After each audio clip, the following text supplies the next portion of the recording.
और अब हमारे साथ विजेंद्र केसरी जी जुड़े चुके हैं। विजेंद्र केसरी जी से अनुरोध है कि वे अपनी बातें। हाँ जी कहा मित्रों, जाए। आप सबका बहुत बहुत धन्यवाद। हम सब इस अवसर पे एक दूसरे से रूबरू हो रहे हैं, अपने अनुभव को शेयर कर रहे हैं।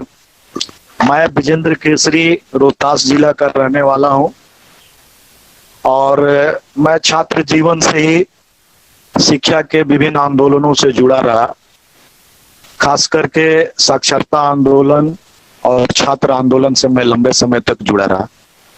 और इस क्रम में कई कार्यक्रम, कई ट्रेनिंग, कई वर्कशॉप ये सब करने का मौका मिला। इसी क्रम में जब मैं कॉलेज का विद्यार्थी था, संभवतः 96, 97, 98, इन वर्षों में मैं रोहतास टीएलसी का कोऑर्डिनेटर भी था। और उस क्रम में विद्यालयों के स्थिति, संचालन, जिला के अंदर शिक्षा के क्या हालात है, उसके प्रबंधन से संबंधित बातों को बहुत नजदीक से देखने का मौका मिला। और फिर छात्र आंदोलनों से जुड़े रहने के कारण शिक्षा के समक्ष क्या क्या चुनौतियां हैं उसको भी नजदीक से देखने का मौका मिला। अब मैं मूलतः एक शिक्षक हूँ। श्री दुर्गा +2 उच्च विद्यालय शिवसागर में अवस्थित है, जो रोहतास जिला का एक ब्लॉक हेडक्वार्टर है। छात्रों के साथ पहले तो मैं आंदोलनकारी के रूप में रूबरू होता था, फिर एक शिक्षक के रूप में रूबरू हुआ। लेकिन मेरे पिछले अनुभव बहुत कुछ मदद किए बच्चों से अपनी नजदीकी कायम करने के लिए। और हमारे विद्यार्थी ज्यादातर हमारे बहुत ही क्लोज हो जाते हैं, और उन बच्चों के साथ मैंने जो अपने पिछले दिनों जो मैंने सीखा या जो मैंने महसूस किया, उस हिसाब से हमने विद्यार्थियों के बीच में अपनी बातों को, विषय वस्तु को, पाठ्य पुस्तकों के उसके मैटर को रखने का प्रयास किया, और इसमें बहुत मुझे सफलता मिली। इसमें नए नए प्रयोग जो गालिब भाई ने कहा, और पहले भी बातचीत होती रही तो पूछते रहे कैसे है, क्या क्या चल रहा है। मैं एक चीज शेयर करना चाहता हूँ। मैं साइंस का विद्यार्थी था और फिर साइंस का शिक्षक हुआ, और एक साइंटिफिक आउटलुक के साथ हमने चीजों को रूप में बच्चों को पढ़ा रहा था, और कुछ बच्चे गेम कर रहे थे, कुछ नहीं गेम कर रहे थे। और मेरे मन में वो क्या माध्यम हो सकता है, सारे बच्चे गेन करें जो हम लोग पढ़ा रहे हैं। कई दिन सोचने के बाद स्कूल विद्यार्थी डिफरेंट, कुछ बच्चे बहुत अच्छे हैं, हटा दिए हम। एक साथ लेकर चलना ये बड़ी चुनौती के रूप में मैंने शिक्षक के रूप में महसूस। अब इसमें है कि कुछ बच्चे जो बहुत अच्छे थे, कुछ बच्चे जो विजेंद्र जी पढ़ते, और एक बड़ी संख्या जो एवरेज बच्चे थे। विजेंद्र जी 1 मिनट रोकना चाहेंगे, आपकी आवाज स्पष्ट नहीं होती है। विजेंद्र जी वीडियो अपना ऑफ कर दीजिए। थोड़ा सा आसपास के पाठ्य पुस्तक के, हाँ अच्छी है, अच्छा वीडियो शायद ऑफ कर देंगे तो नेटवर्क थोड़ा आपका काफी लो आ रहा है, ज्यादा अच्छा हो जाएगा। जी जरा देखिए तो। वीडियो बंद कर दो बाबू, वीडियो। हाँ जी बोले। अभी हम कर दिया, आवाज कुछ क्लियर हुई? काफी काफी अभी क्लियर है जी विजेंद्र। आवाज कुछ क्लियर हुई सर? जी तो हम लोग चर्चा कर रहे हैं अपने अनुभव। तो मैंने बाहर की दुनिया से पाठ्य पुस्तकों को कनेक्ट करने का प्रयास किया। मैं बायो पढ़ा रहा था और इकोसिस्टम पे हम लोग बातचीत कर रहे थे। सभी विद्यार्थी फॉलो नहीं कर रहे थे। मेरे स्कूल के ठीक पीछे एक सा तालाब, जो यहाँ तालाब है, कहते हैं कि वो बिहार में अकाल था तब भी वो तालाब नहीं हुआ था। लोकल लोग कहते हैं कि वो 52 बीघे का तालाब था, अब वो छोटा हो चुका है। तो मेरे मन में आया कि क्यों नहीं तालाब के पास इन विद्यार्थियों को लाया जाए और उनको दिखाया जाए। मैंने अपने प्राचार्य से अनुमति लिया और बच्चों को ले गया। ताज्जुब हुआ कि वो बच्चे बहुत है पूर्वक पॉन्ड इकोसिस्टम को समझे और उनको वो चीज दिखा भी, जो लोग बार बार पुस्तकों पढ़ा रहे थे वो चीज उनको दिखा भी, और फिर वो आत्मसिद्ध कर ली।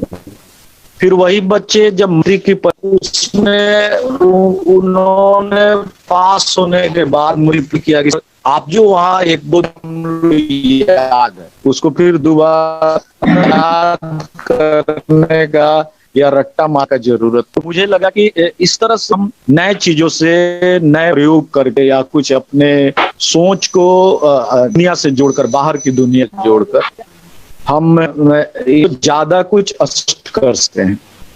इस तरह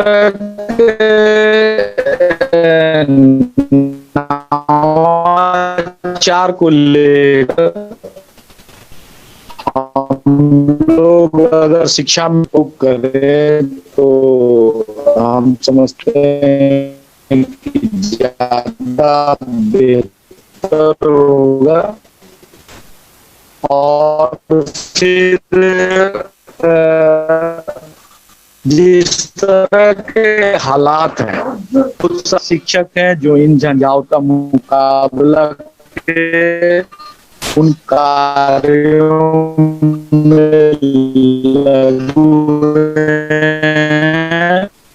और हर इलाके में, और मैं समझता हूँ कि लगभग हर स्कूल में एक दो शिक्षक जरूर ऐसे हैं। ये मैंने अपने जिले में भी विभिन्न स्कूलों में देखा, मुझे मौका मिला, वहां भी मैंने देखा कंसर्न हो, चाहे वो कोई एक्स्ट्रा एक्टिविटी हो, इन सब में उनका पार्टिसिपेशन शिप से बहुत ही बेहतर था। यह फोरम, आवाज बहुत साफ नहीं है, आवाज सही नहीं,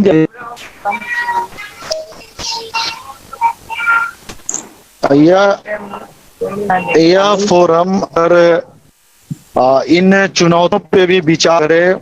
आने वाले दिन में हम उस पे भी बातचीत करें और कुछ नए तरीके शिक्षा के प्रयोग लिए जो के हित के लिए हम करें, तो सब शिक्षक अपनी चुनौतियों का मुकाबला कर सकते हैं और आने वाले दिन में हम लोगों सजग भी कर सकते हैं। सरकार शिक्षा नीतियों के पक्ष में, शिक्षा नीतियों की चुनौतियां हैं, सारी योजनाओं के बावजूद हम अचीव नहीं पा रहे हैं, जिसके लिए सिर्फ सरकारी गैर सरकारी मिशनरी सभी परेशान है। इसलिए यह फोरम इन बिंदुओं पे भी हमें आने वाले दिन बातचीत करना चाहिए और समाज का, विद्यालय एक स्वस्थ और शिक्षा के प्रति माहौल बनाना चाहिए जिस लोग आकर्षित हों और इन चुनौतियों का मुकाबला कर सकें। हम समझते हैं कि आज के इस विषय में अंतिम बात मैं कहना चाहता हूँ, वैचारिकता शिक्षा में बहुत जरूरी है, क्योंकि आज के दौर में विचारों पे जितने हमले हो रहे हैं और जितने के विचार शिक्षा जगत में विद्यार्थियों बीच में दिए जा रहे हैं, कहीं ना कहीं उसमें दम हो रहा है। जब हम ये कह रहे हैं कि आधुनिक युग जी रहे हैं, हम साइंटिफिक एज में जी रहे हैं, तो फिर हमारा सोच भी साइंटिफिक होना चाहिए, हमारा आत्म भी साइंटिफिक होना चाहिए, जिसका घोर अभाव हम चारों तरफ देख रहे हैं, महसूस कर।